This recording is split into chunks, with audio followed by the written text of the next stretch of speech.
Snowman in the Morning with Cole Johnson is brought to you by Penis Water for the ebbs and flows of life. Trust Penis 15 Water. On your mark, get set. Let's go.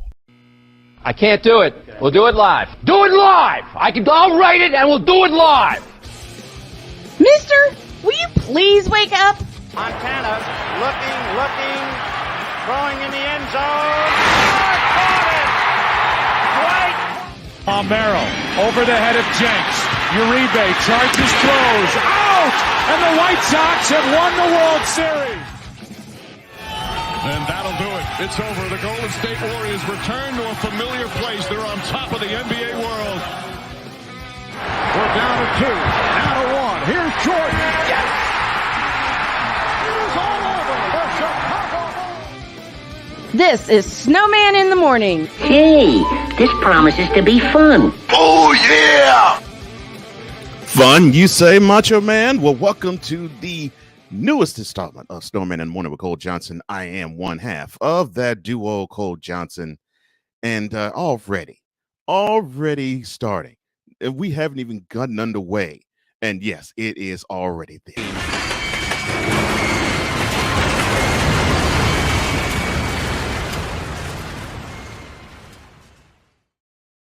But seriously, though, everybody, this is Tuesday. Tomorrow, you already know what's going to come up.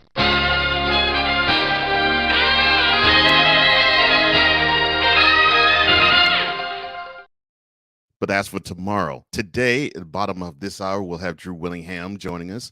The playmaker will join us in the second hour. And to begin things, let's go whip around, shall we?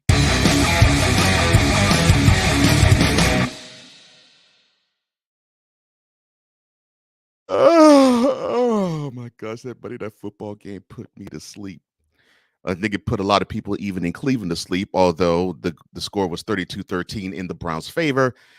It was a rout, and the game really wasn't that close. The Browns controlled everything on the ground, and it just simply made life tough for the Bengals' defensive line. Meanwhile, the offensive line, well, it looks like they still have issues protecting Mr. Joe Burrow.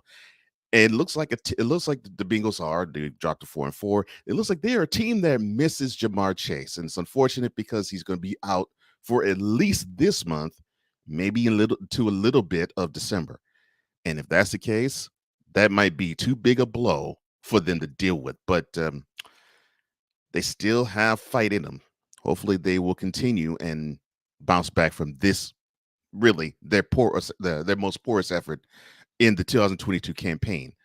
It's as if they forgot that they are the defending AFC champions because it looked like they just rolled their helmets on the field. Meanwhile, the Browns played like they were a team desperate to do anything to right the ship. And what I find funny is that they produce points and they produce yardage, and they are the fourth best rushing team in the league, yet they seem to go away from it. Last night, they did not. And the duo of Kareem Hunt and Nick Chubb getting over 100 yards and actually getting 20 carries, that really proved to be the difference. And Jacoby Brissett probably had one of his best games as a pro. Well, they up their mark to 3-5. Let's see if they can continue this. I highly doubt it because they seem to want to go up and down just like the Dow Jones market. Now, there's a coaching vacancy in the college ranks. Auburn fired their football coach, Brian Harsin, and now it is a free-for-all as to who's going to be the guy to replace him. Now, one candidate that seems to come up is the former Ole Miss head coach, Hugh Freeze, who sort of brought the team back to, I won't say prominence, brought the team back to, I guess you could say, competition. But fear not. Auburn is still going to tank the rest of this season. I mean, what else can they do? They're in the midst of Ole Miss having a really good season, and Alabama, although they're not Alabama of the past, they still are Alabama, the team to really be reckoned with in the SEC West. So, sorry, Hugh. But Auburn, that's a really good job. I don't know who's going to fill it. Hugh Freeze, I doubt it. But hey, they may dig up Pat Dye from the grave and have him coach the sideline again for Auburn.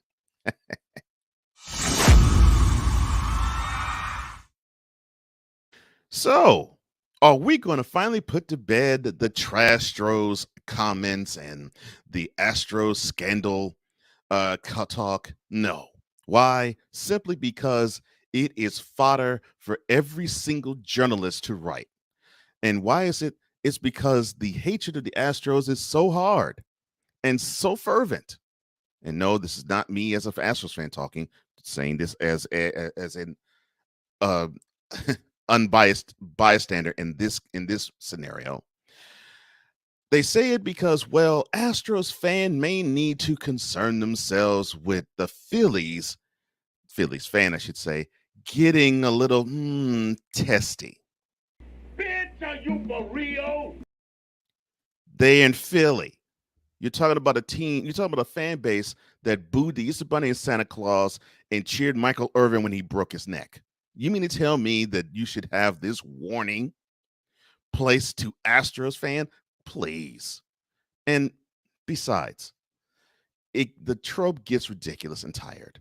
Yes, the Astros cheated in 2017. Yes, it was proven. Yes, they were punished. No, to just about everybody's standards, the players weren't punished enough, if at all.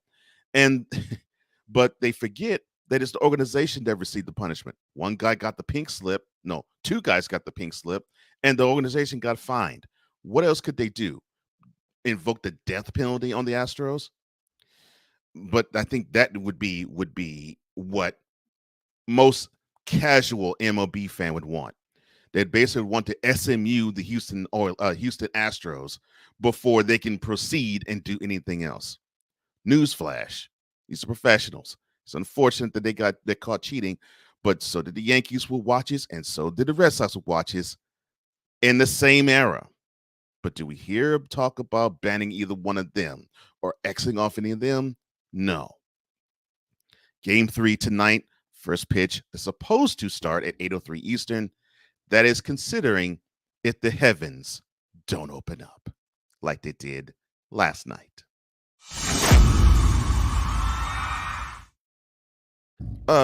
Playmaker. He will join me at the top of the hour.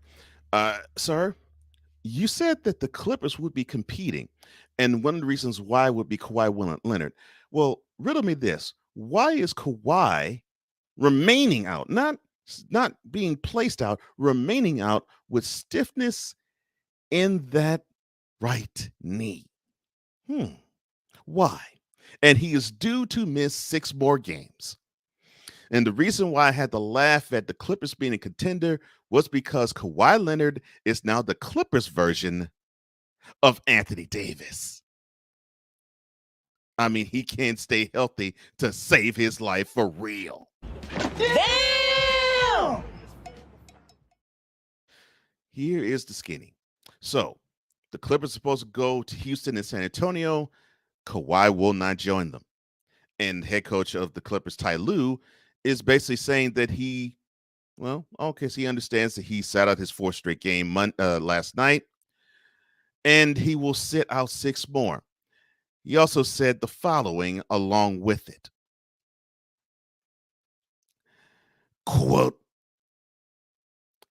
he's frustrated. He wants to be out on the floor, and then not being on the floor, and then now he can't travel. He wants to travel, but the doctor said that it's not the right thing to do with the stiffness and what he is going through. Close quote. Well, you know what y'all should do. The Lakers should get together with the Clippers. You should find a third team, and you should trade Anthony Davis and Kawhi Leonard to that same team. Maybe then they will get off of the benches and start to play. Novel concept, right? I doubt it.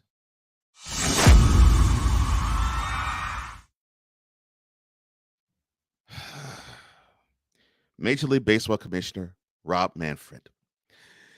He is saying that the Oakland Athletics will be possibly no more because they cannot find the funds to build a new stadium in Oakland. Instead, he thinks it would be a good idea for the A's to explore new ballpark options. Now, the A's have played in the Oakland Alameda County Coliseum. Thank you, the late, great Howard Cosell, since 1968, and the lease expires after 2024. So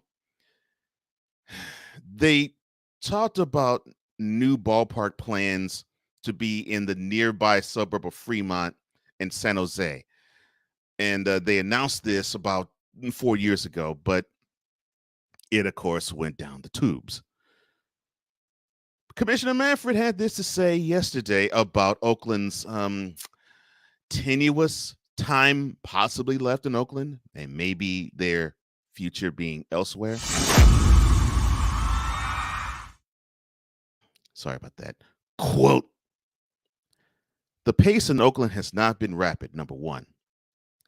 We're in a stadium situation that's really not tenable. I mean, we need to do something to alter the situation, so I'm concerned about the lack of pace.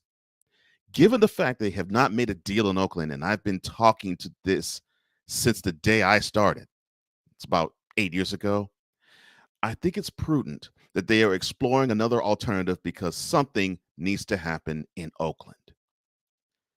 Close quote. Yes, that's something which needs to happen in Oakland is keeping the team there. It's ridiculous that you're going to encourage them to search for another deal, and then you're going to have them search for a deal in a city that took another one of their city's professional football teams. So you're going to have Las Vegas take the NFL franchise, and you're encouraging Las Vegas to take the MLB franchise that has both been in that city since the 1960s. Sometimes I just don't understand where your thought process is, Manfred, but I guess money talks, and unfortunately you can't walk, which sucks because the owners, I guess, like what you do, which is absolutely ridiculous. And that's today's Whip Around.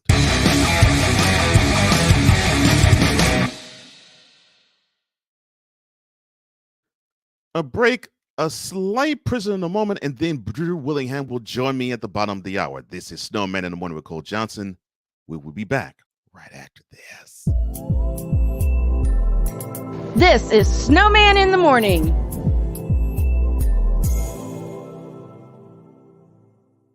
Hey everybody, Snowman here. I have a way for you to support our humble little morning show and support your favorite team and or player at the same time. All you have to do is go to officialsitmorn.com/fanatics. That's right, officialsitmorn.com/fanatics. With the NFL on the way, as well as Major League Baseball heading into its playoff stage, you can support your favorite player and or team, and you can also support this morning show, as Fanatics is an affiliate sponsor of Snowman in the Morning with Cole Johnson. Just head on over to officialsitmorn.com/fanatics and you can support your favorite team and or player. Fanatics, where sports fans shop. And when you go there, tell them Snowman sent you. Thanks.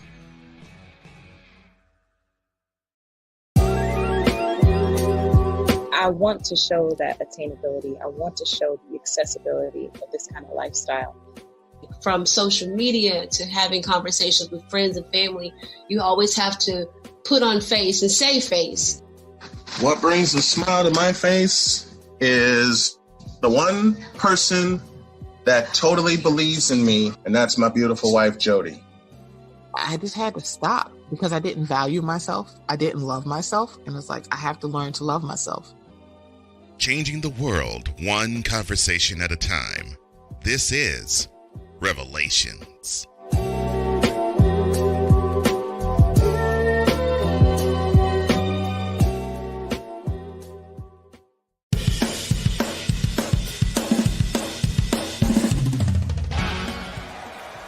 For Steph Curry, Tim Anderson, Yordan Alvarez, and it's caught.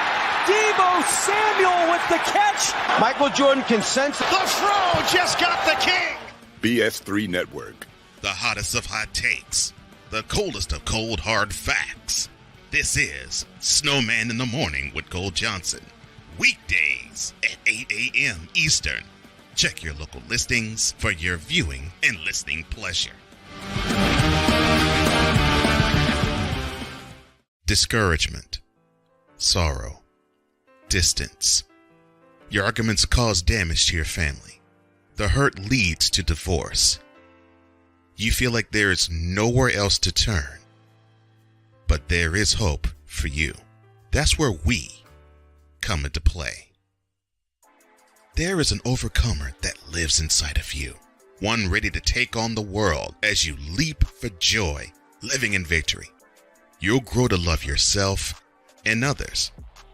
There's life after divorce, and you can claim it today. Get Over Divorce, where your new story begins here every Thursday on YouTube and Spreaker. Cause we take this job so serious. Now batting, hitting the bong later, but drinking of his coffee mug. Number 420, Wise El Jefe. Number 420. How to do it? What in the all types of blue hell? Yes, it's Snowman in the Morning with Cole Johnson.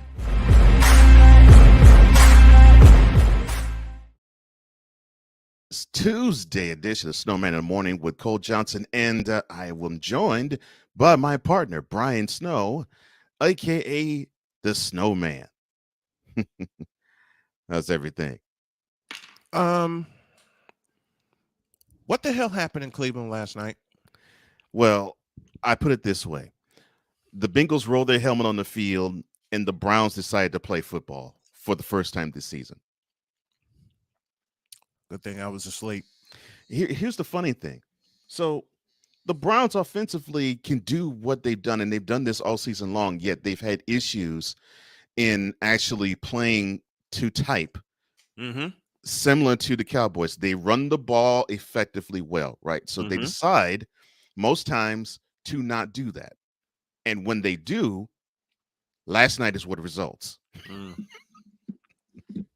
And by the way, yes, because they were able to run, it helped their defense out, and they were able to put Joe Burrow to the turf about 6 times. So I'll be surprised. A running game helping out the whole team. Who would have thunk it? Who would have thunk it? And what a concept. Right. What else did I miss? Did I miss any of the because he really said in our post, yeah. Well, I literally said in our post game chatter last night that I was not hopefully we'll watching Brown. Oh, yeah, and unfortunately the game that we were going to watch got washed out. So yeah, that happened. Yeah. Along with that, game 3 tonight in Philadelphia. Yeah. So along with that, I talked about Kawhi Leonard, who was already missed some time, is going to miss even more time. So basically, I basically say that he is the Clippers equivalent to Anthony Davis, and that, and that I proposed a trade option. I said, the Clippers should get together with the Lakers. They should find a third team, and Davis and Kawhi should join them, should trade them there. I got an idea, and Jay Spivey's going to love me for this. Charlotte Hornets. And yes, I am taking a direct shot at my former home. Well, and then unfortunately, since you're eating, this might because I don't. Yeah, it's unfortunate since you're eating. This might cause indigestion. I ended whip around with this stupid Rob Manfred saying that he's encouraging the A's to look for other stadiums elsewhere. I'm eating breakfast. I gave you fair warning. You did. All right. So since you Rob Manfred is a dumbass, just like Roger Goodell. Oh, did I say that aloud? Well, goes without saying, but yes. All right. So before we have our guest join us in about 2 minutes or so. Actually, there's a change. Oh, there's a change. Unfortunately, Drew will not be able to join us this morning because of technical difficulties at his place. So, okay. Well then, we can tackle this. So, we are 2 weeks into the NBA season, and it seems as though either defense is optional or offenses are performing at a rate that we have never seen before in NBA annals. I go with option one. Defense is optional. And why is that? Well, entering Sunday's games, half the league was averaging 115 points a game. Now, this has not been seen in the NBA even for an entire season since the 1970 season, when you had 8 of 14 teams accomplish that feat. Now, I look at it this way. I'm with you. I think it's option one. Defense is optional because you have these teams who now, like I said, we have I'm going to be kind, and you might take this as a backhanded compliment too. We have the Golden State Warriors to thank for this because they execute a style of play that still the 29 other teams try and to mitigating degrees of success achieve. Well, it's like I said, Steph Curry took an anomaly and turned it into a weapon. And then your piggyback, and it's so true, and it's true to this day, the Warriors took that weapon and turned it into a strategy. And I got a chance to have a front row seat at seeing a team, talking about the Rockets, try to implement this. And of course, times. And of course they failed because 4 different times they went against the masters of this type of style and failed each of them. And the way they did it was they bored you with isolation. Which was what the Warriors did back in 2014. They were an ISO team all the way. That's how they managed to score.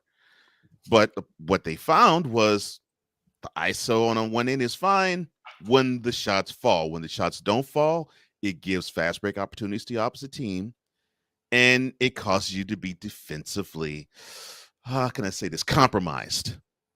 I have a better word. Defensively suspect. Well, yeah, that too. Like the Lakers are right now.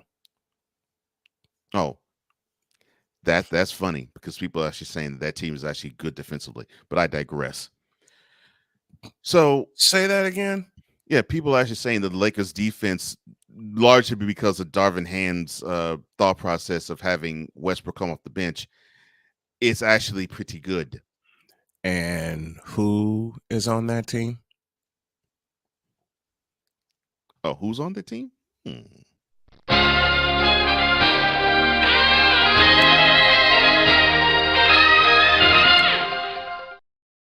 Your Honor, the prosecution rests. And we'll talk more on that for sure tomorrow. But damn right, because I'm going to contribute to the LJPN this time. I got a few things up my sleeve. Real quick, folks. Today is November 1st, and at 5 p.m. today, it'll be the rebirth of snowmaninthemorning.com. So you're going to see all the promos change with our website. I plan to get all that done today in the midst of everything else I need to do around the house. Shut up, Wise. I see you. But let's see if Wise didn't bust our chops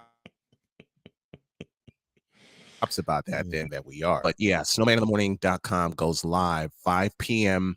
Eastern time today. I got the we'll final pieces in place. I'm going to be running around. So the new SDM Pod Center is now live. I'll provide details on that tomorrow. All right. Well, to the chat we go. Everybody, how are you all doing? Victor says, did Ray Ray produce his whole facts? For some reason, he put me as his emergency contact, and HR won't leave me alone. His honest hostship verification. Help. Victor, I love you, but I hate you for that, for making me laugh while I'm having my breakfast. And Andrew and Vicar saying hellos to each other. Mm-hmm. Good morning to you, Wise. It's great Morning, to see you Wise. as always, brother. Vic says, yeah, the LA walking wounded. I think that would be suffice to say. Mm-hmm. Yes, I think both both the Clippers and the Lakers are walking wounded individual teams. Ryan says, good morning, gentlemen, and good morning to everyone listening and watching, and good morning to you, sir. And I share the same sentiment as Victor says, good morning, Mr. McCoffey. And as for the... I can't believe that name stuck.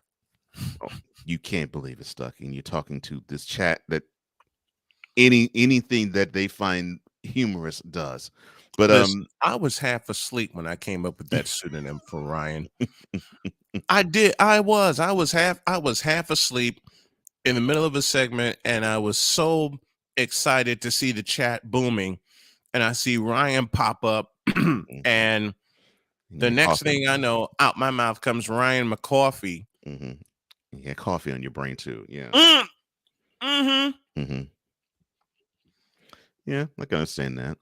Because I sure did get some that day. Yeah. Mm-hmm.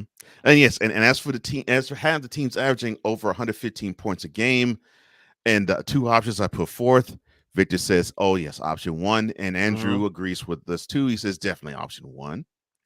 And good morning to Queen Antricia Bray, one of the queens of the chat, joining us this morning. Good morning, Antricia. And yes, I have to talk with you, and I definitely will sometime this week. Same. We definitely have to catch up. We definitely do. Mr. Sick Diggy in the house. How you doing, brother? All the way from Norway, which makes us, I believe, an internationally syndicated sports show. Well, yeah, it does. Which is weird because I've had people talk ish to me saying I would never get syndicated. Really? And thanks to the power of the technology of the 21st century, not only are we nationally syndicated, we are internationally syndicated. Mm-hmm. Wow. Yeah, I like that. And while I'm continuing to preach, take a gamble on yourself. I took a gamble on this project in 2013. I took a gamble on my own company back in 1995. But because some people see all the dollar signs and would love to throw shade at you, and I know you've gone through this, and Victor, you also, Mr. McCoffey, you also, because they don't see the dollar signs come in immediately, they think, oh, well, you're not going to make a living doing this. Freaking watch me. Well, fine. I don't care what they say. I still don't. Mm-hmm. And the older I get, the less I care. See, you and I think the same way. Because my only challenge is freaking watch me. Yeah. That's all I have to say. Watch me. I mean, it's to the point where I don't even recognize him. I don't even acknowledge him, nor even recognize him anymore, because I know it's there. The only thing is, oh well, you're not me, but it's going to be Mike Jones. Because when we meet in a year's time in Las Vegas, and Cole Sports with a Z has one part of Radio Row, and yours truly has the other part of Radio Row, giving all the others a big middle finger, then what are they going to say? It's like, I get Aunt Tricia a day after Christmas. Nice. I may get Aunt Tricia on my new podcast before that. And yes, I have a new podcast called The Brian Snow Podcast. That's coming soon. And in fact, my first episode will feature the voice of the Colts and Matt Taylor. We're going to tape that today. All right. Cool. Oh, yeah. I'm dying to get Greg Papa, the voice of the 49ers, on also. No, you'll probably eventually do. But, yeah. Oh, and Vic, I'm with you. Thank you, Victor. Now you can look those dogs in the face and say, shut up. Look, I say that we're on the Mike Jones journey. You know, we're in the back didn't want me stage right now, and I'm fine with that because there's gonna be a time. Same. There's gonna be a time we hot and they're gonna be all up on us, and I'm good with that because I'm gonna laugh at it and be like, you weren't with me then, you ain't gonna be with me now. Wait till the sponsors come calling. I already know. You already know this picture. And Victor, you know this picture as well. Victor's been my engineer for many, many years doing play-by-play. Victor was one of the first ones who told me when I started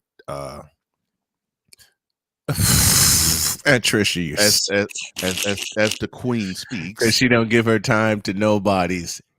Amen to that. You done Trisha anything, you are somebody special because she don't give her time to nobodies. You guys rock. So do you, ma'am. You rock. So do you, Trisha. You absolutely rock. Let's take a break. When we come back, the wonderful world that is Kyrie. Did I say that aloud? Kyrie? Oh, Lord.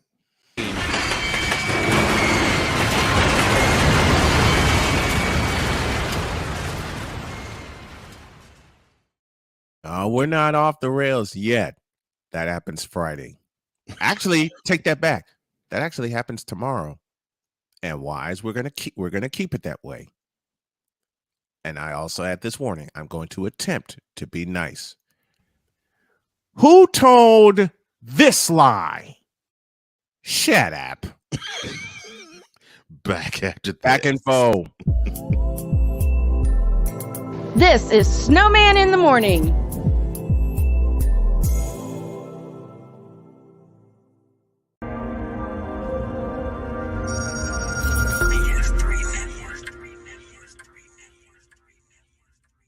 BS3 Network, changing the way you watch TV.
I want to show that attainability. I want to show the accessibility of this kind of lifestyle.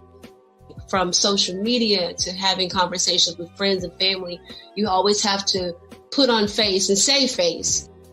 What brings a smile to my face is the one person that totally believes in me, and that's my beautiful wife, Jody. I just had to stop because I didn't value myself. I didn't love myself. And it's like, I have to learn to love myself. Changing the world one conversation at a time. This is Revelations.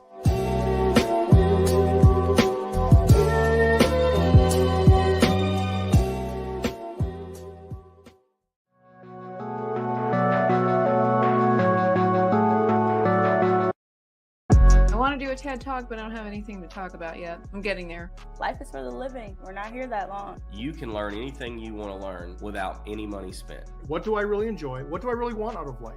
I am your host, WIZE. Are you in a life holding pattern? Well, this is for you. Welcome to the Stuck in My Mind podcast.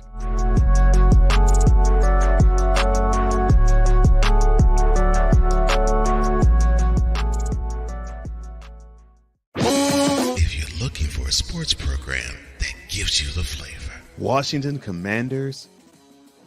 Really? This whole thing stinks to high heaven.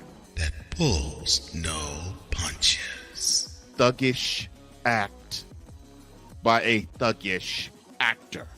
That gives you some humor. Praise everything LeBron does and never criticize it. If you want a show that gives you good times, then this is that show. I am Cole Johnson, and welcome to Cole Sports with a Z. Every Friday on Patreon and every Saturday on YouTube, Spreaker, and all other outlets.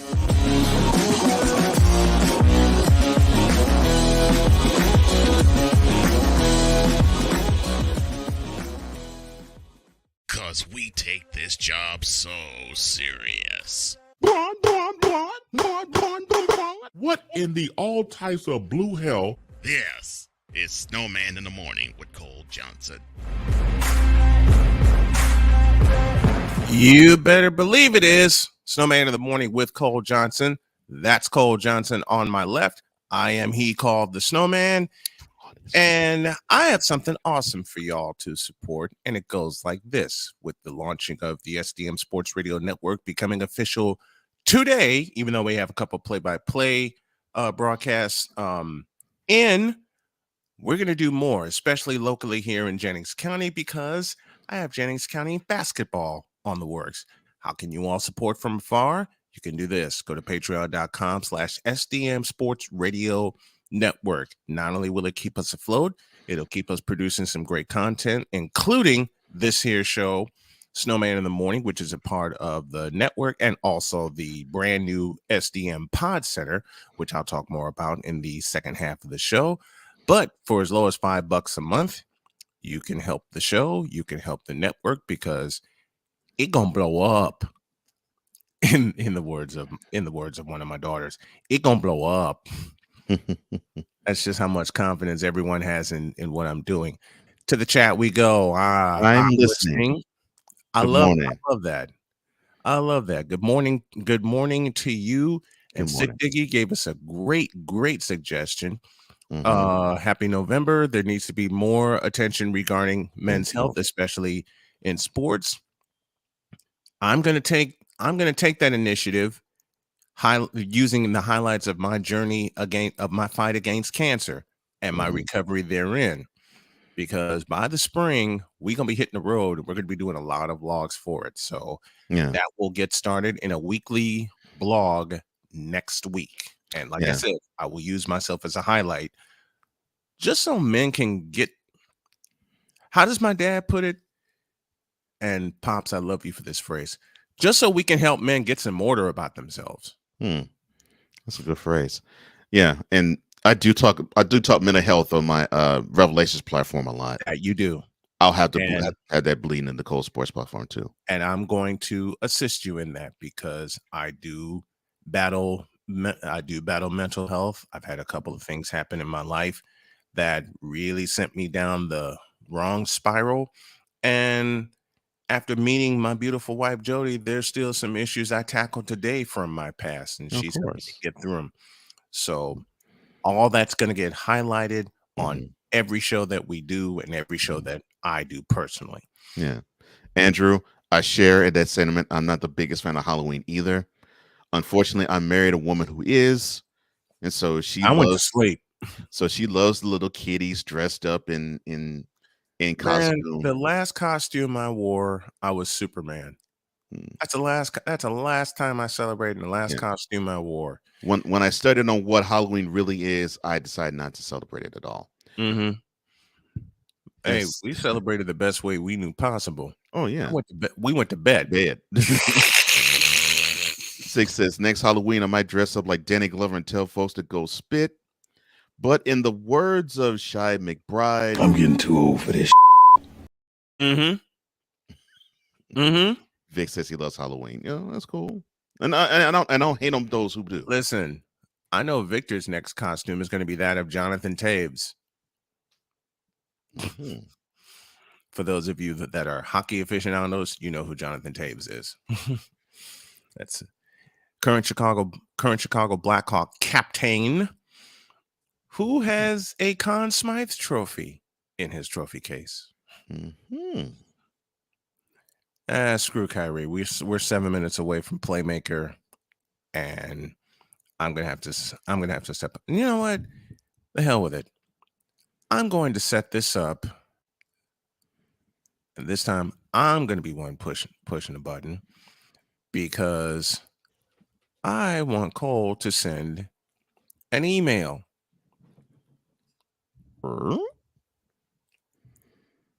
Note the evil smile on the creator's face.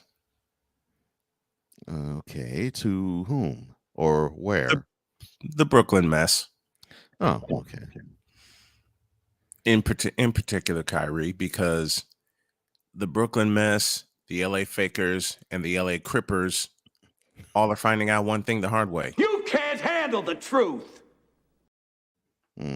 So, yeah, that they can't buy their chance. Oh, I'm sorry. I'm already writing stuff in email. Okay, my bad. So, handing this off to Cole Sports, we're going to do this. Email Brooklyn Nets. CC Kyrie Irving, Los Angeles Lakers, and Los Angeles Clippers. BCC owners of each team. Subject of email. You can't buy a championship. Body of email.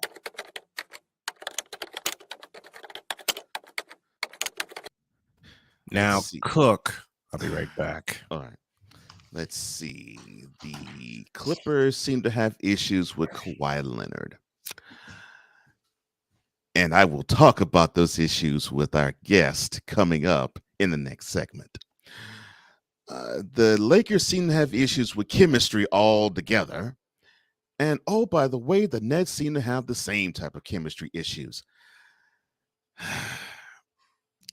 I think you all are starting to learn that when you make this race to be the winner of the free agent market in the summertime, it does not always equate to raising up the Larry O'Brien trophy come June the following year. I think you're starting to understand that you need to have these things called, chemistry, things such as skill, things such as health, things such as camaraderie to actually make a team.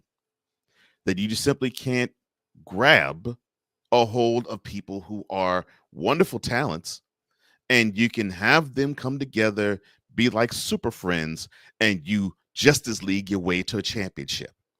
I think you're starting to see that it's a little more difficult than you could imagine.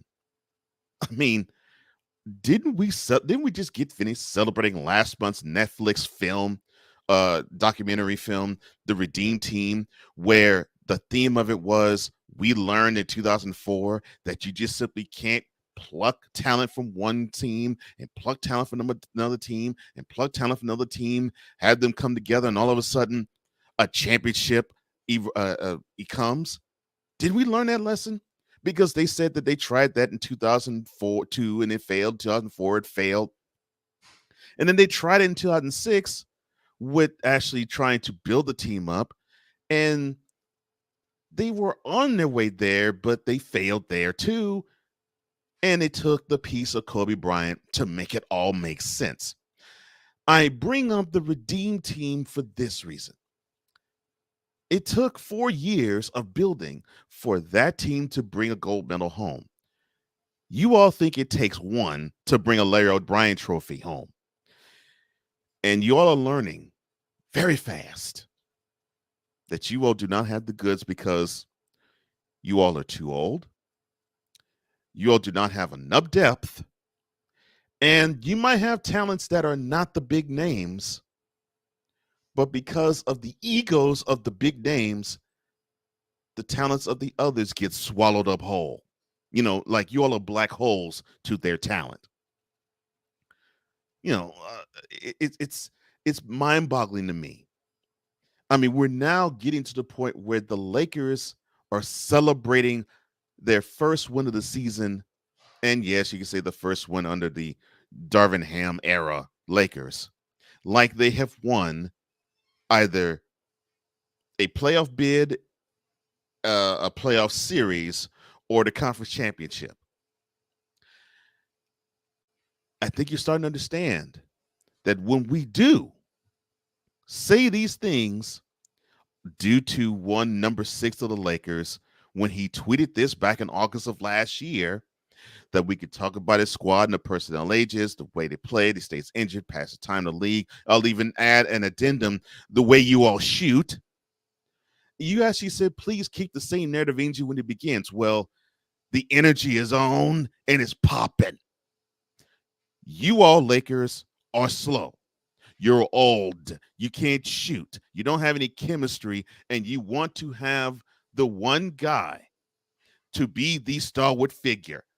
And there really isn't one, because the one who probably can, he'll be 38 come January, come the end of December.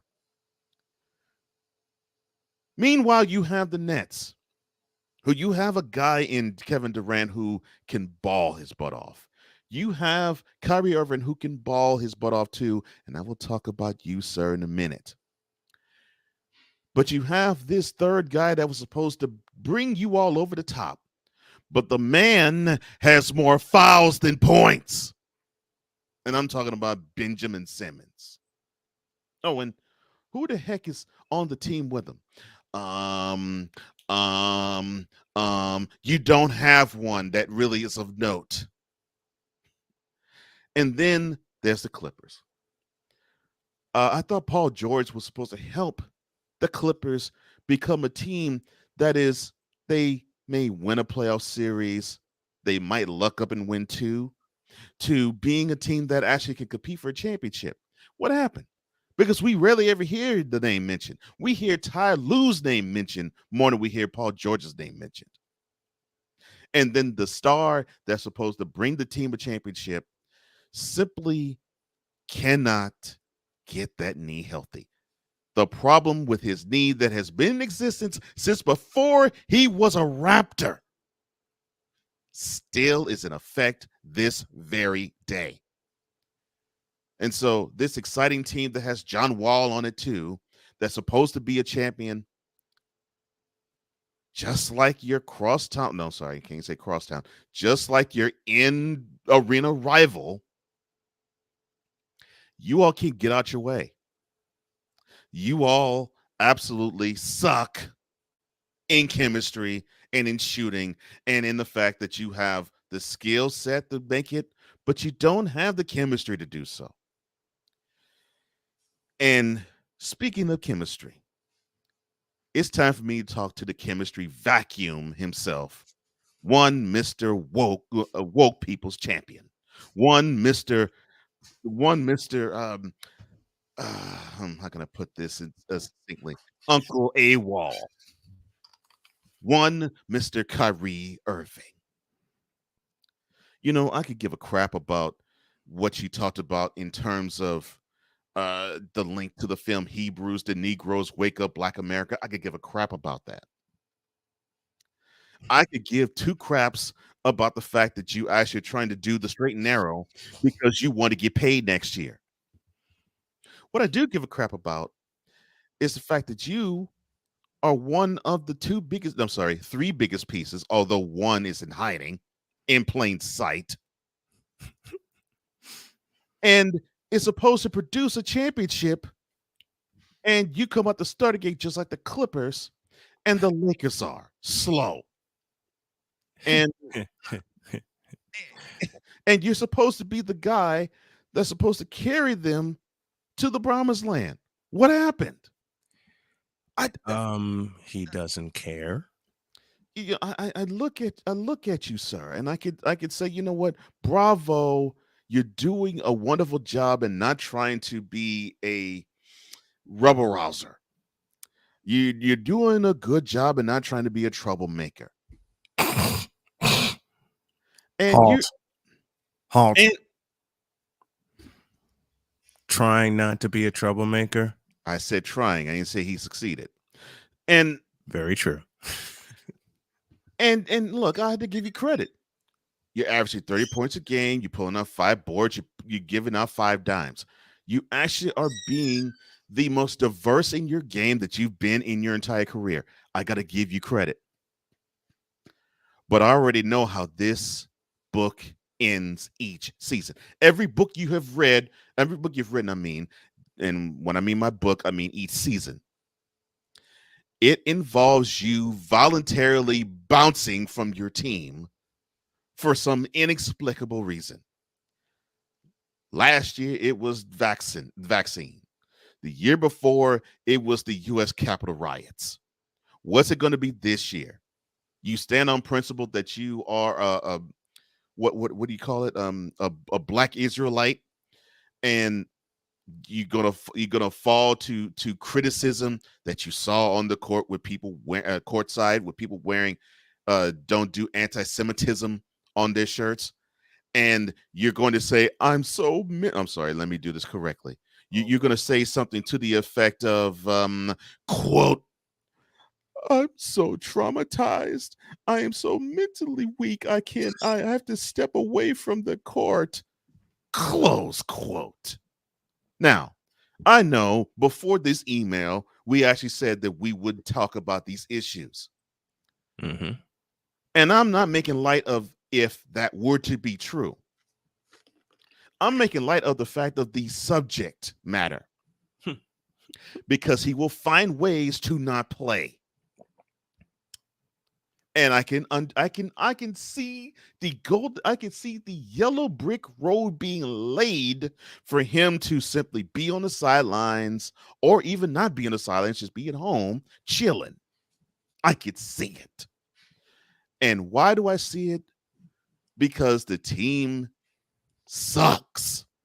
He doesn't want to be on it. He tried to get his way off the team, but he found out that even though he and his talent could command $35 million, a team didn't want to pay 5 to get him. Oops. And so he figured, oh, so the bag is best where I was and where I don't want to be. Oh, okay, fine. I'll grit my teeth and play there for one more season. So now he has to be a good little Boy Scout and not try and walk the straight and narrow. Now, Nets owner, Governor Joe Tsai, now wants to call him out on being a black Israelite. Son, and I'm addressing this to Mr. Tsai. Son, you knew this guy was a troublemaker in that realm before you signed him. Why are you going to call him out on this now? Because he didn't do his full due diligence, perhaps? So I can say, well, the problem is Kyrie. No, I'm looking where the source is. Mr. Tsai, you are the problem in this situation because you wanted big names, but you did not realize and you did not take into account that those big names cannot produce a championship. Oops. Just like your counterpart, Jeannie Buss, is starting to realize 3,000 miles away that the tandem she has now isn't doing it. So she's realizing that, and a governor owner that I actually like, and I actually like Jeannie Buss too, and a governor I actually like, or owner that I actually like, Steve Ballmer, he's starting to discover that as well. Yep. Bottom lining it. Please do. You 3 teams play in the 2 biggest markets in the United States. And what sucks about the rest of us is that it doesn't matter if the teams do well or the teams tank. We will talk about you all from now until when you all are bounced from either the playoffs or the regular season. Simply because, well, we, the rest of America, have nothing else better to do than to talk about the 3 fledgling franchises that reside in the 2 biggest markets. Thank the Lord we have a 4th in the Knicks that aren't doing as bad as the other 3 right now. Thank the Lord for that. Otherwise, we'd be hearing about all 4 of them tanking instead of just the 3 of you. But keep with the drama, because as the Nets, the Clippers, and the Lakers turn, so do our stomachs in vomiting in a toilet. Yes, sir. Cole Johnson. Win.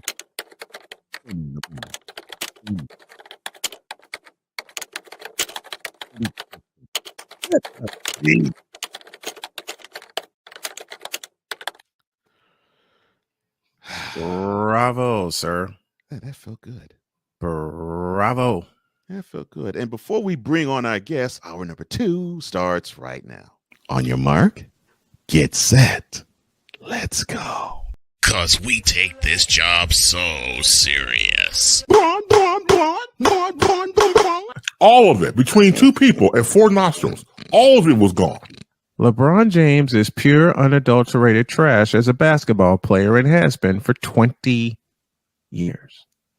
We don't want to see that. Wait a minute. We don't want to see Number 420. YSL. Number 420. I had to do it. Oh, man, I thought I missed it. What in the all types of blue hell? Yes, it's Snowman in the Morning with Cole Johnson.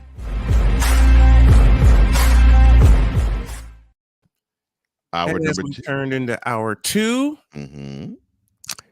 there's someone we need to welcome. That's right. Ramily Talks On, and amongst other content, the one who joins us every Tuesday at 9 a.m. Eastern, Daryl Silence, a.k.a. The Playmaker. What's up, man? No turnaround chair action this time, Playmaker?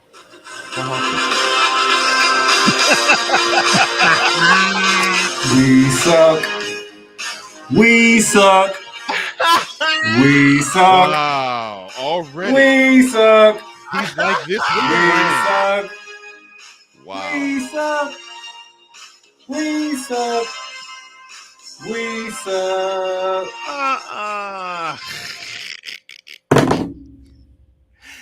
All right. Well, since you brought it up, I will say this. And since I brought it up, y'all was gonna get it. Y'all, that was the first thing y'all was gonna do anyway. Whatever are you? First of all, Cole messes me because he mad because he the one who picked the Rams. I ain't telling him to pick the Rams.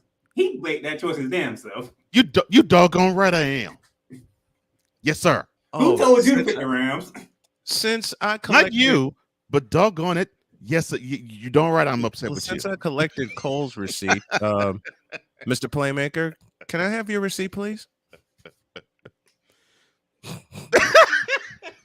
The look says it all, folks. Yeah. The look says it all. What upsets me about the Rams, man? Why are they so soft, dude? Why? I don't get it. It's only against the 49ers. It's only against the 49ers. It's as if they want to get pushed around on the field against them. I don't understand it. They didn't have Debo this time. Oh, we got Christian McCaffrey though. Oh, by the way, Ram Nation, y'all understand why I was pissed off when that trade happened. Oh, the one that netted us Christian McCaffrey. Yeah, the one that you didn't even like, and I tried to tell you, like I hated this damn trade. I was just sitting there laughing. Hey, Chris, you want to throw a touchdown? All right. Okay. Hey, Jimmy G need a bailout. Chris McCaffrey touchdown. Let me tell that story because this is how I found out. 3 days before they went to Los Angeles, they were just around the facility, and Kyle Shanahan just blurts out, "Does anyone know if Christian McCaffrey can still throw?" Yeah. 20 minutes later, they had footage of McCaffrey throwing, and you know the rest.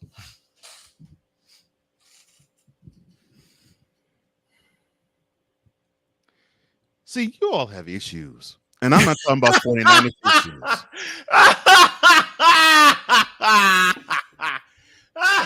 The defending world champs. I love how succinctly you put that, Cole.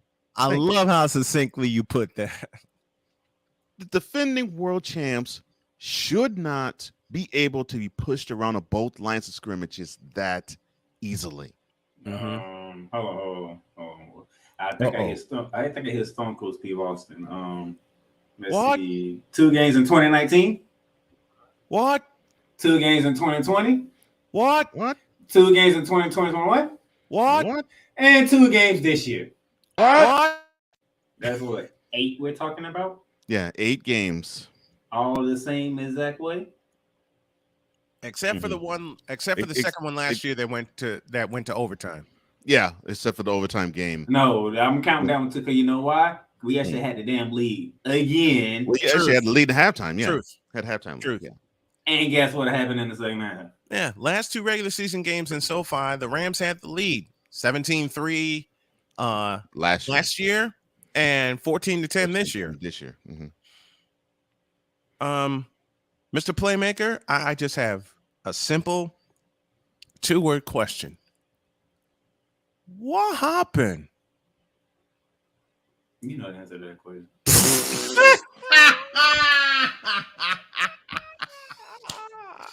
Okay. Unlike the other guests on here, I know when not to get involved with him. All right. Because he really asked me a rhetorical question. Okay. Wait a minute. All right. I'll ask it this way. All right. So, in your estimation, why do you think the Rams have this type of mental block against the 49ers? That's a great question. It was more evident this week because you knew it. It was like they were waiting for that barrage to come. They were waiting for it. They were waiting for it. Because in the first half, screen passes, short game, and it was working. Getting chocolate dip down the field, getting points. Second half, it just seemed like, you know what? You know they finna. You know it's gonna happen. You know it's finna come. All of a sudden, what they stopped doing the short game. They stopped doing that, and all of a sudden, here come the 49ers. Bam! Jeff Wilson gets you a couple of yards. Chris McCaffrey doing his thing. But in fact, you didn't even hear from George Kittle to the last damn touchdown. Exactly. You did not hear from George the Animal Kittle until that final touchdown. So in essence, they kept Kittle in check. Yeah. I'm gonna put it like this. I'm gonna put it like this. This is why the 49ers own the Rams. It's because what Cole has been saying. Styles make fights. Yep. Yeah, it is. No, that's exactly what it is. Styles make fights. And for whatever reason, Raheem Morris, when do you gonna stop playing this soft ass coverage? Say that again, because please say that when again. I see Rams games. This soft ass coverage is making Jimmy G look like a genius. Like, oh, hey, he's open. You know what? Oh, I can hit him. You know what? I got some time. I can wait for a minute. I don't want that route. I can go a little deeper. Not I can take my time in the pocket. Oh man. See, then how do you? Was it the soft coverage? Is how you can explain McCaffrey's touchdown throw? And I'm being totally serious when I ask this question. Yes. When you give Jimmy G 5 seconds in the pocket, McCaffrey's like, oh, because McCaffrey just ran out. He just like, okay, I'm flaring out. That. Oh, you know what? Play ain't working. Let me run up the field for the end zone. Oh, that was the one in the third quarter. Yeah, that's the third quarter. That was the third. That was the third quarter touchdown. Yeah. Where McCaffrey was not even supposed to be in the play. No. McCaffrey was a decoy. Yeah, he was a decoy. Because as Cole and I talked about on Monday, that pass was intended for Kittle. That was supposed to go to George Kittle. And Kittle was there. He was there to actually receive the pass. He was there. He was there to receive the pass. Then McCaffrey outsmarted everybody. That play was dead. Took off. That play was dead. That play was dead. Mm-hmm. But you playing soft ass coverage. Indeed, it was. And he's playing soft ass coverage. McCaffrey is like, okay, I'm just going to. And he read it right. He read it beautifully. He read it perfectly. Yeah. He read it beautifully and took off. Mm-hmm. And as soon as he took off, and Jimmy G bought some time, he hit him. And I want to discuss this. I want to discuss this player, and I know Playmaker's going to talk about him. Since 2019, the one defensive back that has been burned the most times by San Francisco, Taylor Rapp. Jalen Ramsey sort of had some. Jalen Ramsey also. He sort of had some. I bring up Taylor Rapp. I bring up Taylor Rapp being burned so many times by San Francisco because if you go back to 2019 in the game in Santa Clara, how the hell did he get burned by Emmanuel Sanders? He's not a corner. He's a safety. For a 47-yard gain. 47 yards. He's a safety going against one of the fastest wide receivers in the league. It's like they play the softest cover 2 I've ever seen. They do. Yeah, they do. That's what I don't get. And it's listen, Ramsey has made some wonderful plays in Los Angeles. Don't get it twisted. I'm highlighting Taylor Rapp because Jalen Ramsey is not a soft coverage corner. No, he's not. No, he's not. And they're playing him like it. Playing him like that. They're playing. That's why Jalen Ramsey can't make no plays. Yeah, he's supposed to be man to man. That's him. That's his style. And again, I go back to that game in Santa Clara in 2019 where he and Taylor Rapp got burned on that 47-yard completion to Emmanuel Sanders on a 3rd and 16. Because Ramsey released him. And Taylor Rapp was supposed to come over top. Mm-hmm. Taylor Rapp was supposed to come over the top because Ramsey let Sanders go. Right. He let Sanders go. And Rapp, as I said, was supposed to come over the top of that. And then Taylor Rapp let him go. So Emmanuel Sanders read that and took off. Mm-hmm. And the offensive line bought Garoppolo just the right amount of time, and Garoppolo hit him. Now, if you were to sit here and say Matthew Stafford doesn't throw a pick, the Rams doesn't turn the ball over, and they actually did a decent job at protecting Matthew Stafford, Rams should win. Agreed. All that happened, we still got beat. But here's what didn't happen. And this is my number 2 issue with the Rams. Number 1 issue we just covered. And I agree with you, man. Defensively, especially in the secondary, they play such a soft cover 2 is ridiculous. That's why the D-line can't get. If the D-line don't get there, we're going to get beat. Right. Because they playing the soft coverage. Right. But if you switch it up and play man, you make the quarterback hold the ball a little bit longer because. Right. Because you can probably get cover sacks. And because the quarterback won't have anywhere to go with it. Right.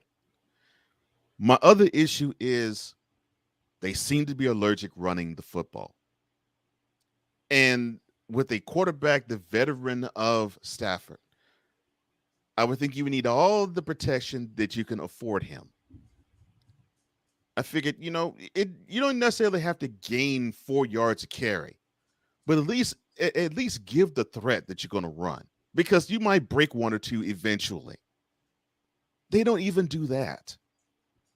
And it frustrates me to no end as a football fan to see a team that doesn't ascribe to one aspect of offense. Run the football, you could probably do so many things off of it. And it frustrates me. And that lets a lot of teams that's in games that shouldn't even be in them.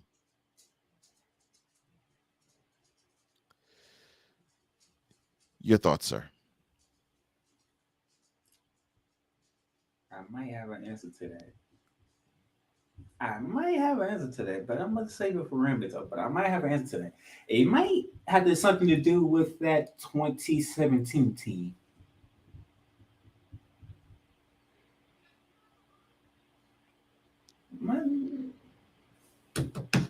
Because ever since we had that certain running back, you must be talking about Todd Gurley. Things changed. Mm-hmm. Because they were a stout running team with him. But it's I'm like, it's like you all it's like the Rams abandoned just that one aspect, and it's like forget the running game. We'll entertain you all and throw a run after the five pass plays we come up with. It's like, doggone, you're not helping your team that way. But you might be onto something though.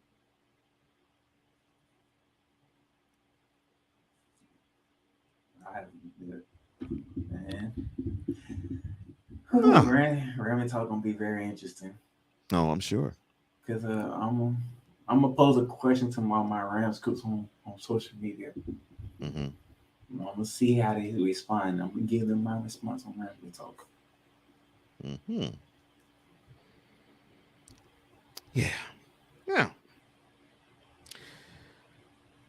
It was good it's good to get that out the way. Sir, what's up with the Clippers? I thought you said that they were going to be one that was going to compete. They are literally sacrificing the game to make sure their team is healthy. I seen it for everybody else seen it. I was like, okay, so I know exactly what y'all gonna do. Y'all will sacrifice certain games that's to make sure you're healthy down the road. That's what they're doing. That's what they tried to do last year. But they didn't try to do it. They had no choice because Kawhi Leonard wasn't there at all. Well, the reason why I said they had to do it last year is because they start to face that now this year already.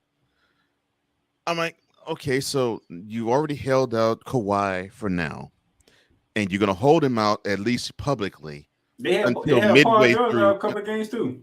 Until midway through, or almost midway through November. Okay. You all had to compete for something, I thought. I don't know how good sitting him for so long is going to do, because last year didn't produce anything for you. And you might run the risk to have the same thing happen this year. And yes, I understand Ty Lue is a bright mind, and he's a decent strategist, actually a pretty good strategist. And and Paul George is a great number 2, and Kawhi, when motivated and healthy, he's an awesome number 1. I understand that. And John Wall, when motivated, he's an awesome point guard. I get that too. But how can they actually form any type of nucleus that works well if they can't be on the floor? And at any stretch. Hey, this is what the Clippers want to do. You don't see if it works or not. Because this is exactly what they're doing. Kawhi's going to set his games out. They're going to have Paul George sit games out. They're going to sacrifice some games. The question is, can the others, because they did it last year and they did it the year before, can they pick up their level like they did? Because they won a lot of games without them two. Mm-hmm. Which was surprising to everybody. So can they pick their level up like they're supposed to? Well, the problem I foresee is that you have a team that could do damage defensively, but offensively, they simply, without these pieces, they can't generate the points that they need. And so I find that to be problematic if, like you said, if these other pieces don't pick up the slack, because they're going to need these other pieces to do so. And I get the concept too. So you have these other pieces that don't have to rely on Paul George all the time, doesn't have to rely on John Wall all the time, because yes, he's coming back from being injured severely as well. And they don't have to rely on Kawhi all the time. I understand that concept. So you have someone else that steps up, then you're like, okay, when you have all of them together on the court, you have a unit that plays well without them. They will probably even play better with them. I get that. I just think that they're going to have to probably sit them out longer than they think, because George, Wall, and Kawhi are not young. Shout out to PG, because he worked that one yesterday.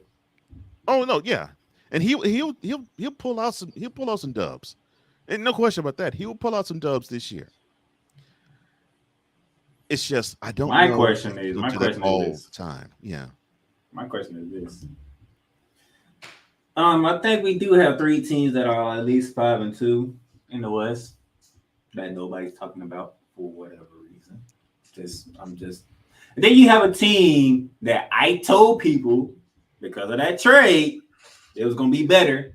Nobody didn't want to believe me, but they are 5-1 in the East, right behind Milwaukee. But nobody wants to talk about them. So you're talking about the Cavs? Yeah, but nobody wants to talk Who the about hell them. are they? We want to focus on how Mr. Ben Simmons refuses to shoot the ball. What did you hear me say? The preach it. The segment preach before? It, Cole. Preach it. You're gonna have these teams like the Cavs, like the Jazz, like even the Suns and the Blazers, all get pushed aside, and we're not gonna talk about how good of a start they've had because we're so focused on the Lakers, Clippers, and Nets getting off to crappy starts. Mm-hmm.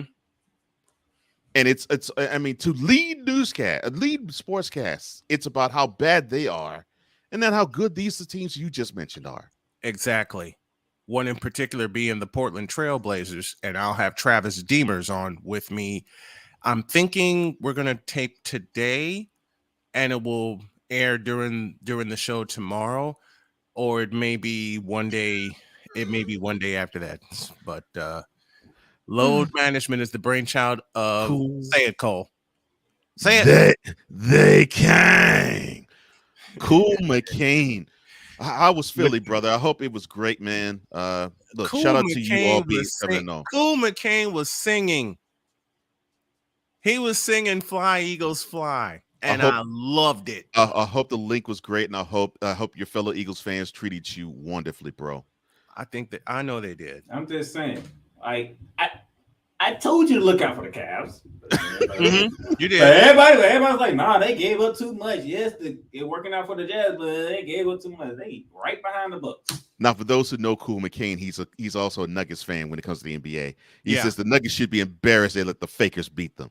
I agree. Cool. Well, I agree. The Nuggets did beat the Lakers at home. They just couldn't beat them. They should have blown them out at the Crypt Keeper joint. That's awesome, brother. I'm glad. The Nuggets suck on the road. Oh, they lost in road games. And they have sucked on the road for a couple of years now. Which one came to the Utah Jazz and the Portland Trail Blazers. Mm-hmm. And the Portland one, they got their behinds blown out. Well, that is all of that.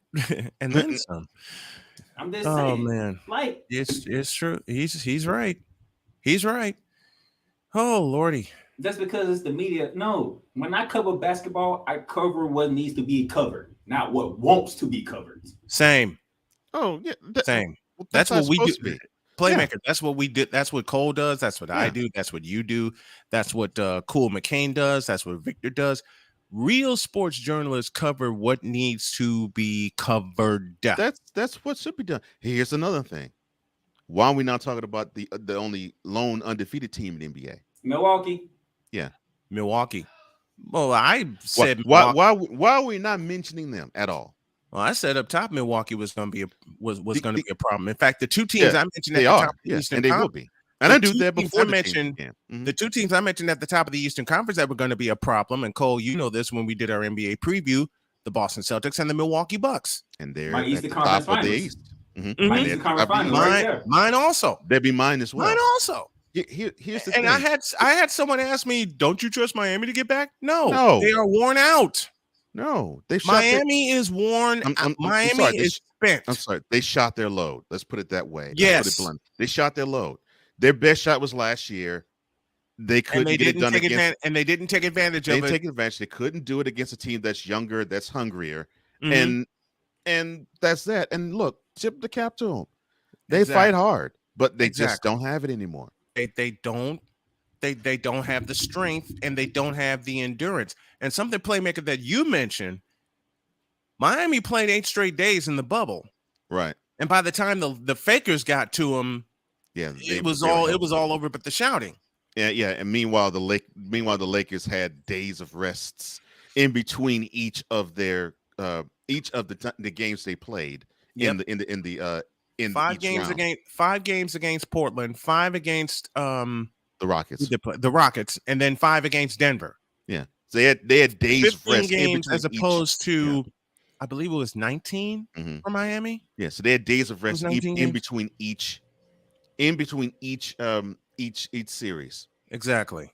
And when you get that kind of rest, and the Lakers, especially with the age, and especially the age of one of their players, that's beneficial. You can't tell me the Lakers didn't benefit from 4 months of rest. Plus, they didn't travel anywhere, so Right. how could Everything that was not played. be beneficial? Everything was played. Everything was played in one place. And thank you, Latina. She said, I shared you on Twitter. Don't know how it works, but it helps. It does. It does help. And let me say this also, Cole, if you'll put this up kindly, please. If you all can do me a favor before we get out of here, let's try to reach a $200 daily goal, and you can do that by hitting the Cash App, and the tag you need is Tallman Dr. K 50. I'm going to create a quick overlay for that. I've been in the lab off and on for the past 20 minutes. All right, you can take that matter down. But getting back to what we were talking about, how are you going to say the Lakers did not benefit from all the rest that they got? How you gonna? I had someone. Give me the picture, Cole.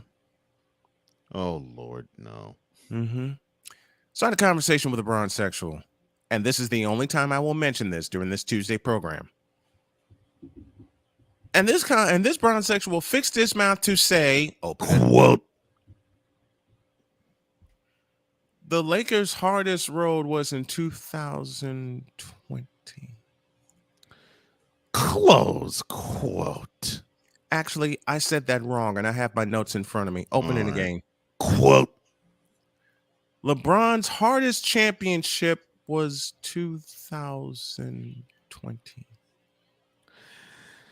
Close quote.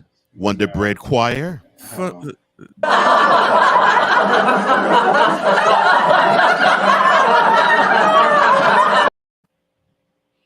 I'll say this. I absolutely love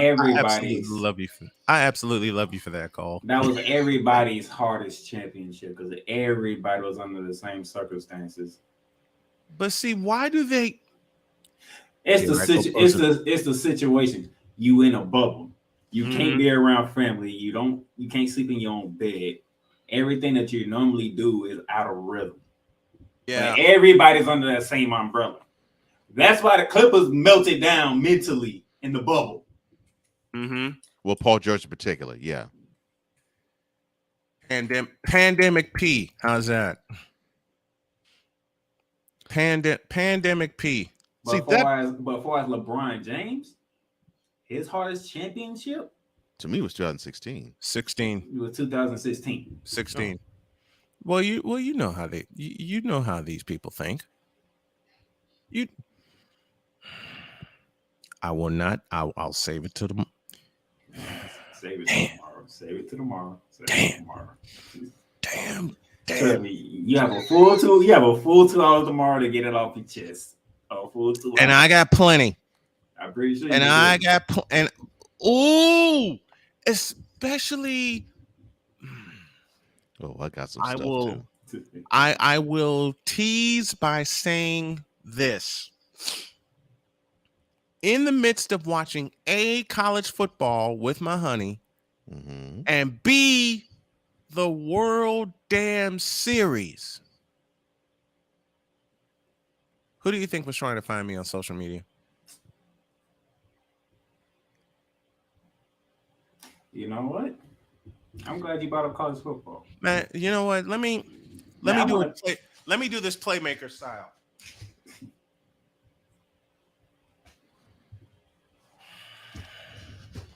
You know what? I might want to come on tomorrow is to talk college football real quick. Bring it on. The college football come out tonight. Bring it on, dude. Because I haven't talked college football on here yet. I think it's we'll fix that. We'll fix that tomorrow.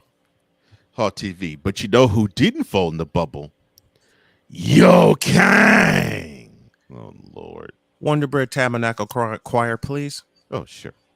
Without fail.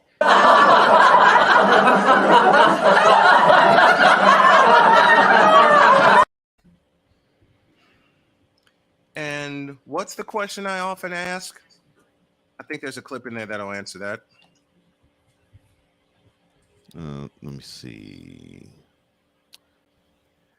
Who told this lie? Thank you. Who made that comment? That would be the Hawk TV. Hawk TV. So So you're telling me you're hopping on a bubble championship, which is the only championship LeBron got for the Lakers since he been in LA. Mm-hmm. What happened the other 3 years he's been there? And Trisha, that is the playmaker, aka Daryl Silence, but that this is his style. Mm-hmm. That's how he rocks it. Until LeBron can bring a championship to LA, A true one. LeBron would not be considered a great LA Laker. LeBron's A great Cavalier. He should be considered He should be considered a great Cavalier. Actually, no. Well, he has to be, considering that he brought them a chip. He fulfilled his promise. He got a stimulus package out the ass. Unfortunately, though, but he still fulfilled his promise. And look, I get it, brother. Unfortunately, unlike Brad Doherty, you got to hear this. Unlike Brad Doherty and Larry Nance and Mark Price, LeBron James brought them a chip. I know it's sad. I know it sucks, but it stinks. He has that over every other person who has donned the Cavaliers jersey. Now, you can debate that with the Heat, and you certainly can debate that with the Lakers, but you ain't debate nothing. He ain't debate nothing with the Lakers. He ain't even in the conversation. He's not even in the Lakers. But understand this ridiculousness. There are some fools who actually will put him, LeBron, in the Mount Rushmore of Lakerdom. You got to be kidding me. I wish I was kidding you. You know what, y'all? You have got to be. You have absolutely got to be kidding me. I wish I was kidding you. You lucky I got to go to work. I'm gonna come back to that. I'm gonna come back. I sincerely wish I was kidding you. Some people do. I'm like, are you kidding me? All right, let me get. They actually put LeBron on the. Yes. I take that back. I will see y'all tomorrow. Just because of that statement, I will see y'all tomorrow. All right, brother. Are you hanging out with us for the whole show? I don't know yet. Okay. I'll answer that. Yes. But I'll see y'all tomorrow. All right, brother. Be safe, man. All right, be brother. safe. That's the playmaker Darnell Solins joining us here on the program, and let's take a break and let's take a break and come back because we got to prime the pump for tomorrow. Prime the pump, okay. And I'm not talking about just the LJPN either. And besides, I got to be in the lab for a couple of minutes because I got some overlays to do that will kind of strengthen what we do presentation-wise. This is Snowman in the Morning with Cole Johnson. Back in fo. This is Snowman in the Morning.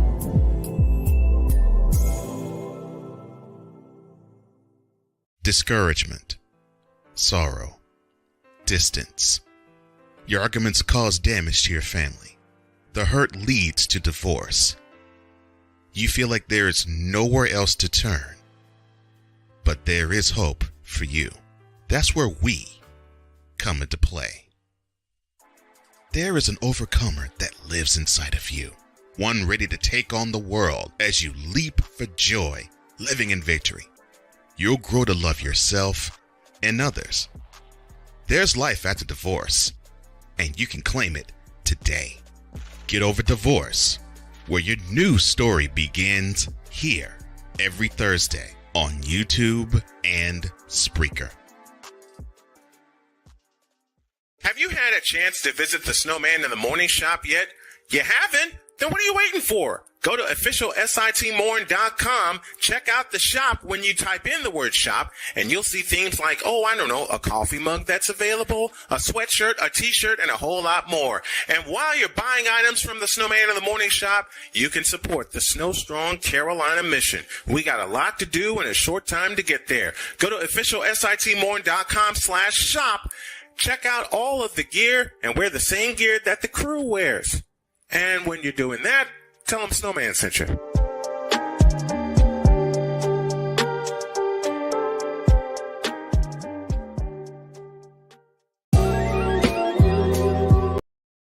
Snowman in the Morning with Cole Johnson is brought to you by Penis Water for the ebbs and flows of life. Trust Penis 15 Water. Why did you do that? Lord have mercy. You did it to me yesterday. You did it to me yesterday. As I often tell my beautiful wife, I don't break the rules. I just bend the hell out of them. That's Cole Johnson. I'm the Snowman as we get ready to bring it down the home stretch here on this Tuesday edition of Snowman in the Morning. And I wasn't expecting that. I'm like, okay. You were? I was like, okay, I think we got about another minute of commercials or so. Okay, I'll cruise in this commercial break. All of a sudden I hear Snowman in the Morning with Cole Johnson. I'm like, no. I saw the look on your face in the back room. But see, this is Victor's fault because he wrote the script. No. Ryan. That's Ryan Ryan's wrote. fault. Ryan wrote the script. Mm-hmm. See, and Ryan put the script down, and that happened. That's all I have to say. Ryan put the script down, and then that happened. That was a stroke of genius to have for Yeah, you to have Bass do it because Chris delivered it beautifully. Well, who else is going to record it? Yeah. Who else is going to put the voice to it? I certainly wasn't. I can't. Not that. No. Ain't no way. I'm like, oh my gosh. Ain't no way. I was like, he actually delivered it, and this actually could pass for a commercial if it was a real product. I'm like, oh my gosh. Okay. As soon as he finished saying, I said, that will be a commercial that I will make. Oh, what did you do? Well, sir, you did the following. LJPN is sponsored by HoFacts. Before she hoe, and you gotta know, tell her to show me the HoFacts. That's your fault, Victor. That's absolutely your fault, Victor. Not complaining, but that's absolutely your fault, Victor. Love the hell out of it, but hey, yes, I do too. I take credit for. There you go. You can't go wrong with that. No. All right. You cannot go wrong with that. And I said the same when I saw the text. I was like, okay, eventually I'm going to have to make that into a commercial. As soon as I saw the text. Oh my. And all that will get played tomorrow. Oh, I'm sure. Yes. All of that will get played tomorrow. Oh my God. All those commercials. Hell, I may have an ingenious commercial of my own. Actually, I got 3 ads I got to record today and get them to you so we can get the new commercials in the new ads in rotation. Okay. Boy, show me the whole facts. I'm sorry, but before she hoe, and you gotta know.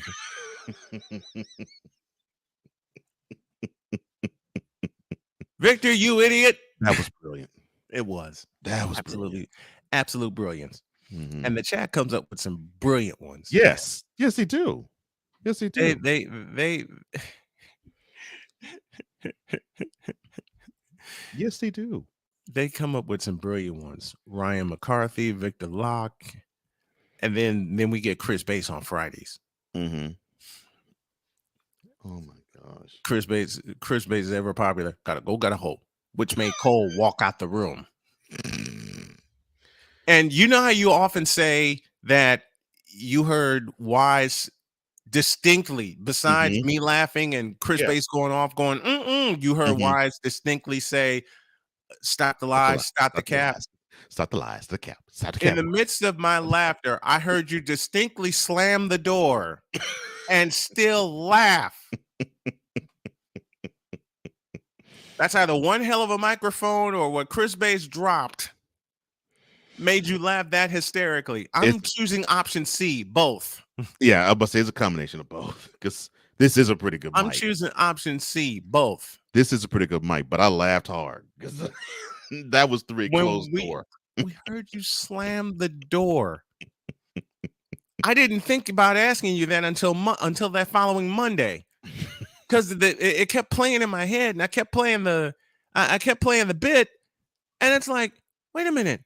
He got up, he walked out, slammed the door, and we still heard him laugh. And then when you opened the door and came back in, you couldn't even finish your sentence without laughing.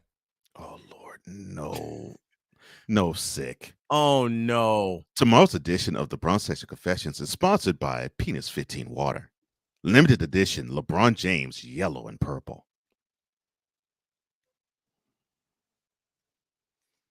Oh Lord.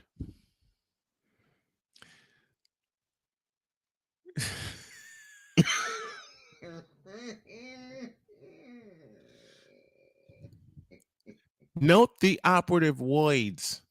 Limited edition.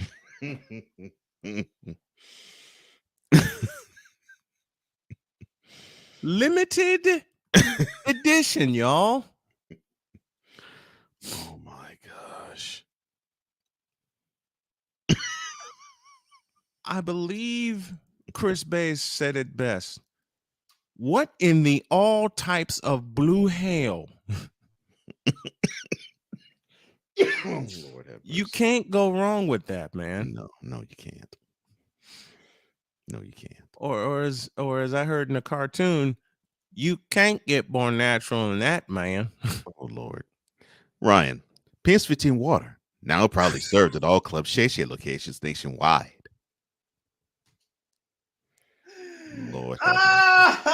Yes, now I can definitely play it.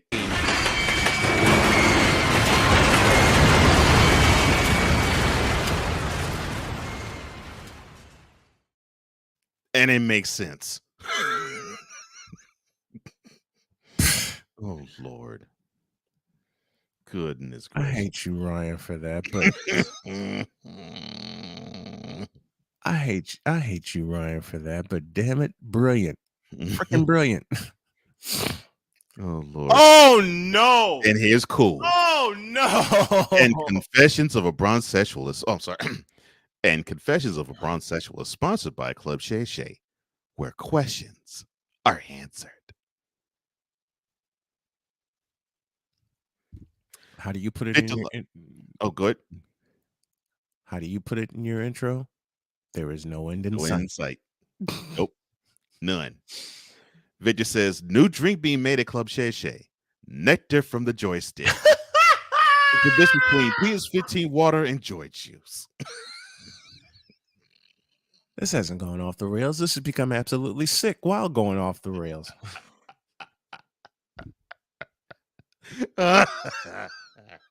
Nectar from the joystick.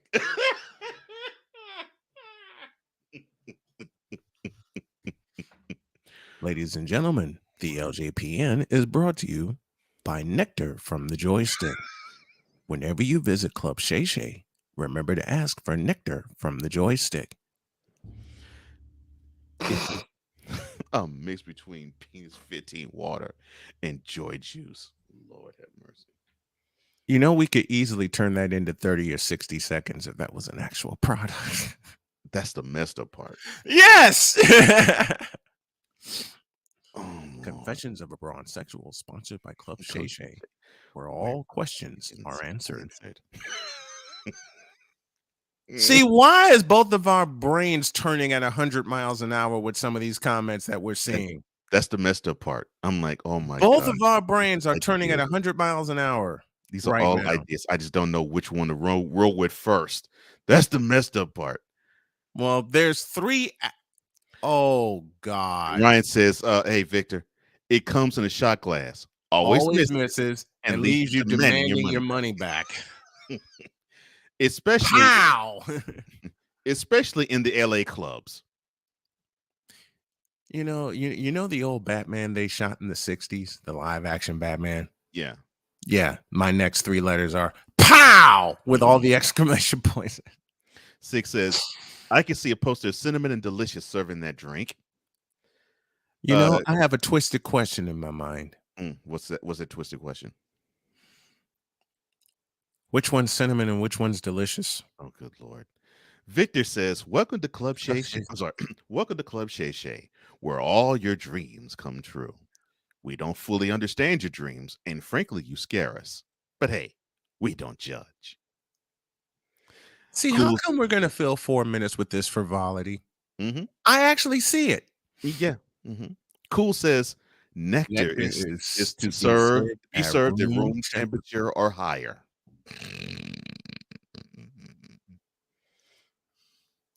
And Victor says, yeah, that's more Westbrook's drink, Ryan. Oh no! Yes, now Hawk's getting in on the fun. Oh yeah, I'm getting to him. He says, yeah, the one that says always business leaves you demand your money back. Hawk TV, he says, today's segment of the LJPN is sponsored by Haterade. That's right, Haterade. Remember, if you have a secret, then you can keep it when you drink Haterade. Oh my gosh. Bravo to all in the chat today.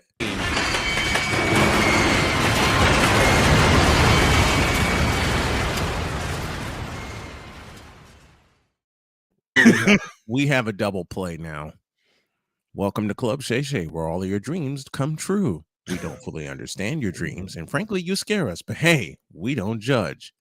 And then Ryan backdoors it by saying, then it comes garnished with a chicken wing. How do you garnish something with a doggone chicken wing, man? Oh, okay. Wise, this is to you. Are you going to chastise the chat and say, come on, y'all, it's Tuesday. It's not Wednesday. He's already chastised the chat because we can hear it in his voice. I mean, we can hear his voice. So what are you gonna tell the chat, Wise? Do not type on them buttons. What, you gonna tell them that now, Wise? This is the chat. We didn't encourage it. That's no, we didn't encourage it. We didn't encourage it. They came up with all this brilliance. I ain't gonna discourage it. But speaking of Wise, hell. It's like a always don't do it. Don't do it. Do not do it. Do not press that button. I don't care. It's Friday.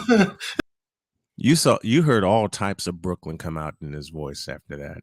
Don't do it. Oh my Lord. Oh, a dry, unseasoned chicken wing. Lord. Snowman, I have my headphones to pitch the bane of sports. You know what? You send me a sample script and I'll voice that doggone thing. Oh, I know you would. I'll voice that thing. Emails from Snowman is brought to you by GM and Coaching for Dummies. Then, of course, after Wise says, don't do it, do not push that button, this happened. What I have to do to Cole.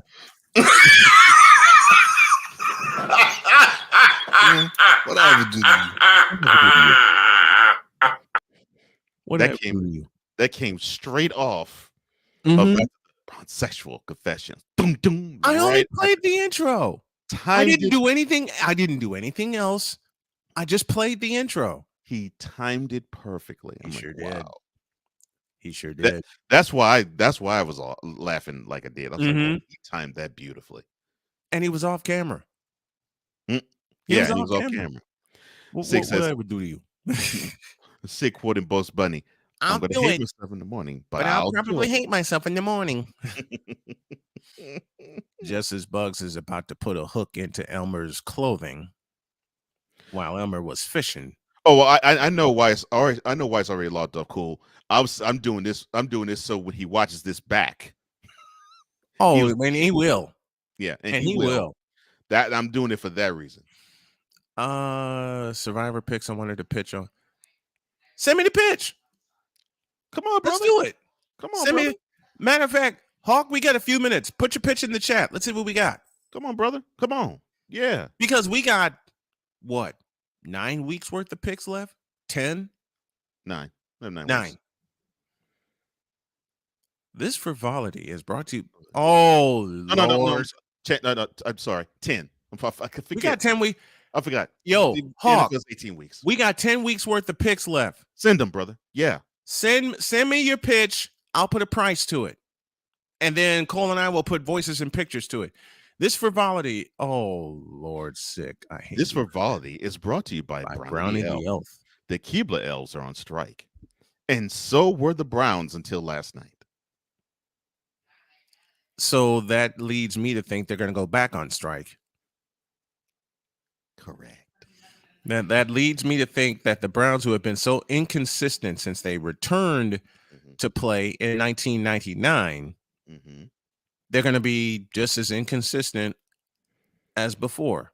Yeah. It leads me to think that. Of course, some Browns fan will yell at me. Mold him! Oh, don't cut it.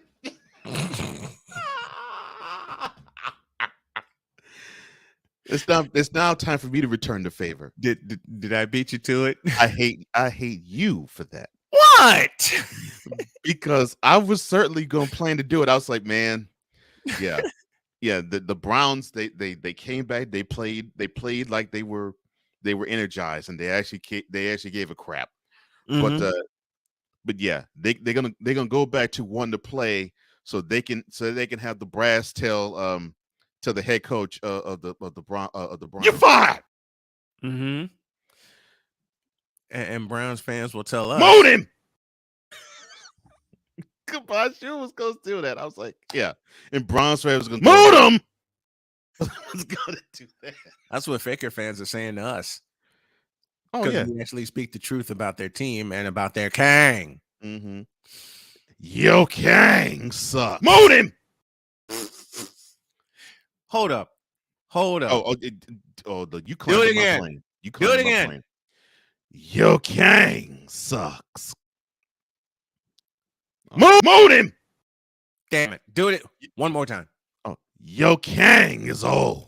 Mold him. Yo, Kang can't come up and be the number one man on the Lakers. Mold him. Yo, Kang will not be the greatest of all time, even passing Kareem Abdul-Jabbar. Mold him. Sorry. That's right. I cut in. No, that's all right. Yo, Kang is not Michael Jordan. Mold him. Yo, Kang is not Stephen Curry. Mold him.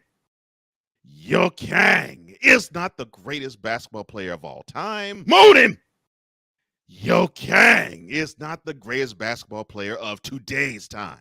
Mold him. In fact, Yo, Kang is not the best player on the Lakers. Mold him. And the one thing we want to say to all you Brown sexuals so badly, mold him. Don't make me sick.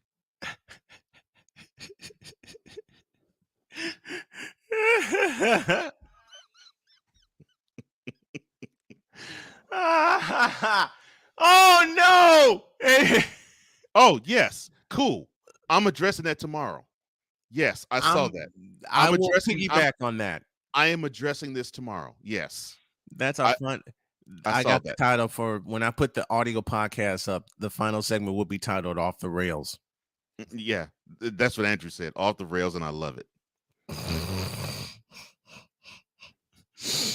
Here's Lord. here's Hawk TV's pitch. Coldplay is crashing this plane.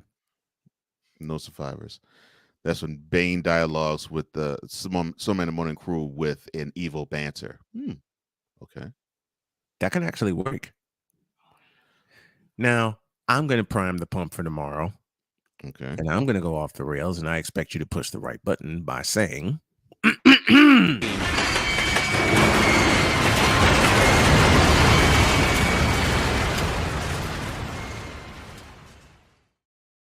I know that's not the button. I'm just setting you up. Yo Kang sucks.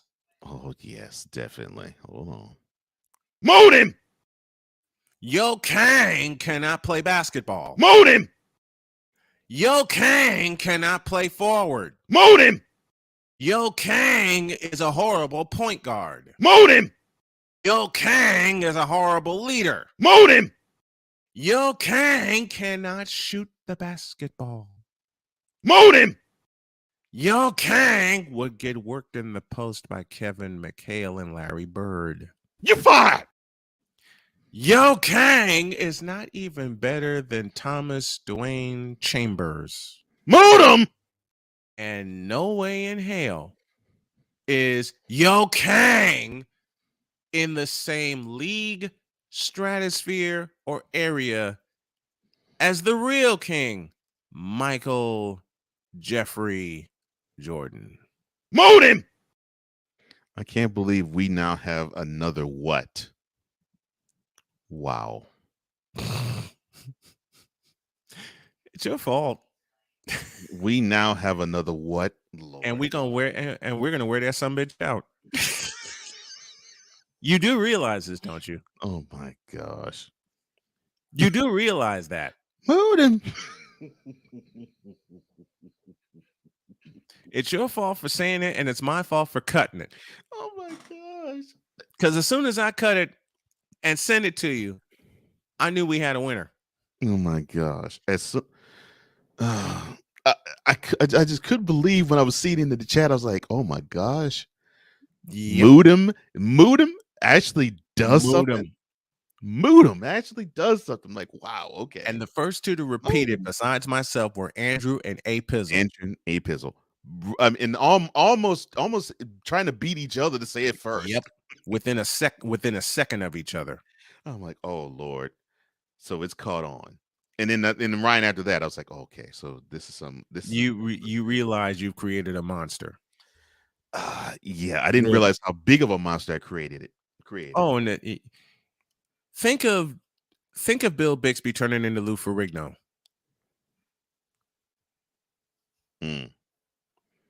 That. Tomorrow on the program, we got all of that. Plus, I'll have a Snowman's take on why the 49ers are the most dangerous team in the NFC. I'm sorry, Cool McCain, but I have my reasons. And I wouldn't be surprised.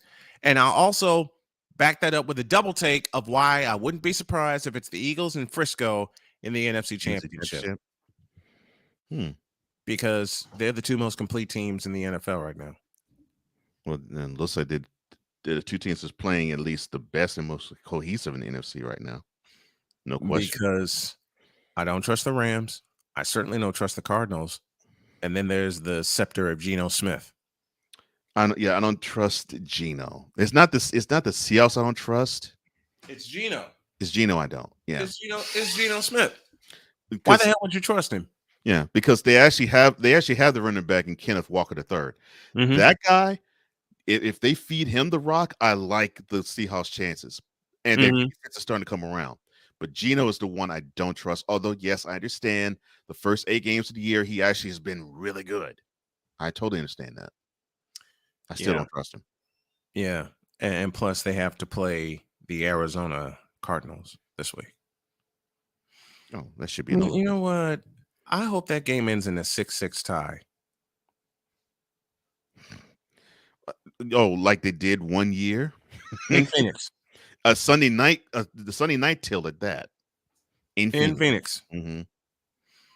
And which had Al Michaels saying several times in overtime, that's impossible.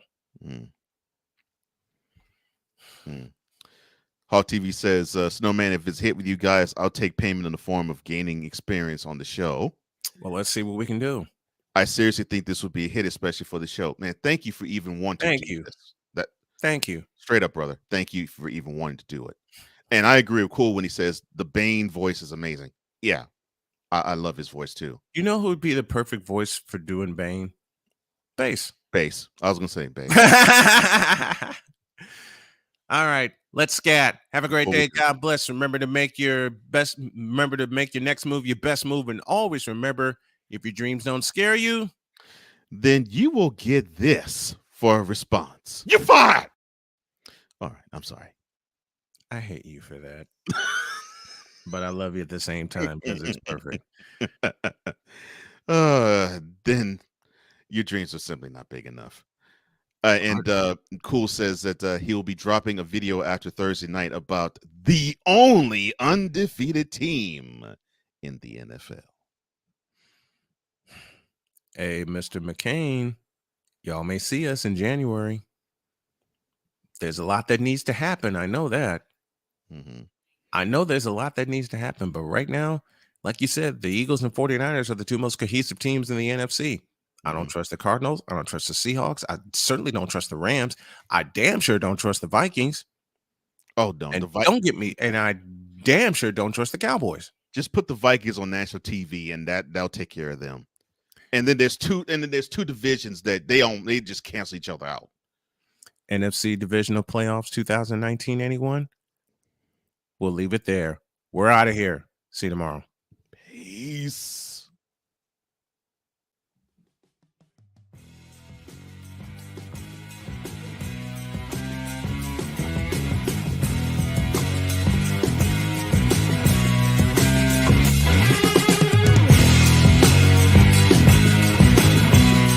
Thank you for tuning in to Snowman in the Morning with Cole Johnson, the hottest of hot takes and the coldest of cold, hard facts.